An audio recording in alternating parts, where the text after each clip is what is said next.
again. My name's Gabe Zollner. This is the 16th of January 2018. We're 4 days away from a government shutdown because of lack of money.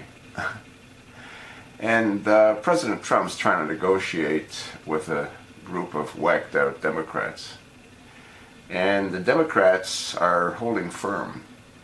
They want DACA. They want all those illegals that Obama allowed to remain in the United States, be granted citizenship. And they want the same that President Trump wants. What does he want? Well, he wants, according to what's reported, $54 billion more for the Pentagon in 2018. And the Democrats have said, well, they want the same amount in domestic spending. What I think has to happen, and I don't know if you folks have been following this, but every few years we find that there's trillions that the Pentagon can't account for. Remember what Donald Rumsfeld said the day before 9/11? He said 2.3 trillion was missing from the Pentagon. And recently I read an article where they said 10 trillion was missing from the Pentagon. So I think the first thing that has to happen is controls have to be put in place to find where all that money went. There's no point in giving the Pentagon $54 additional billion if there's all kinds of holes where the money ends up sifting through. That's sort of what I think. And it's also amazing how the Democrats can hold up our government, which is what they're in essence doing. If you don't play marbles the way we want to play marbles, we're going to take our marbles home, and you're not going to be able to play with your marbles. That's in essence what they're saying. Let me know what you think about an audit being required to find the trillions that supposedly end up going missing from the Pentagon.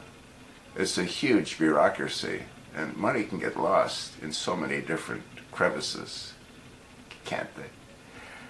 Folks, I don't know.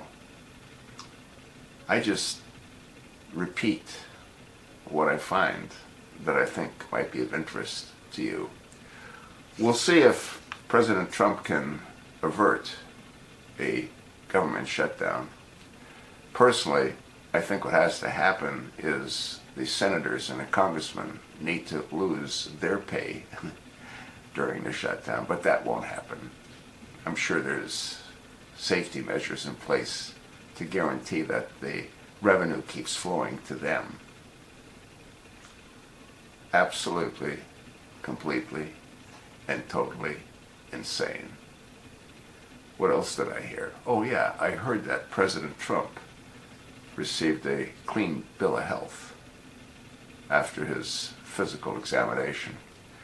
You know, I've said this before, and it amazes me that presidential candidates aren't required to undergo that kind of scrutiny before they either run for office or before they're elected to office.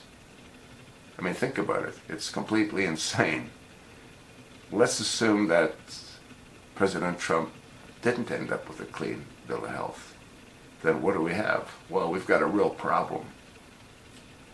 Any presidential candidate needs to undergo a thorough physical examination at Walter Reed Hospital, and they have to have a clean bill of health before the name can go on a ballot. Seems simplistic enough, does it not? But they don't do it. And there also has to be safety valves, like in the case with Senator John McCain.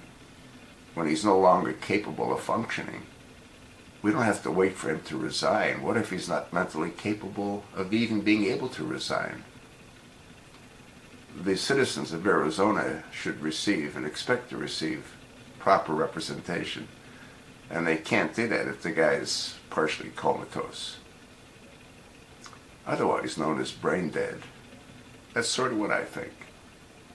I know I've sort of transgressed into different areas. It's so easy to do because there's so much to talk about.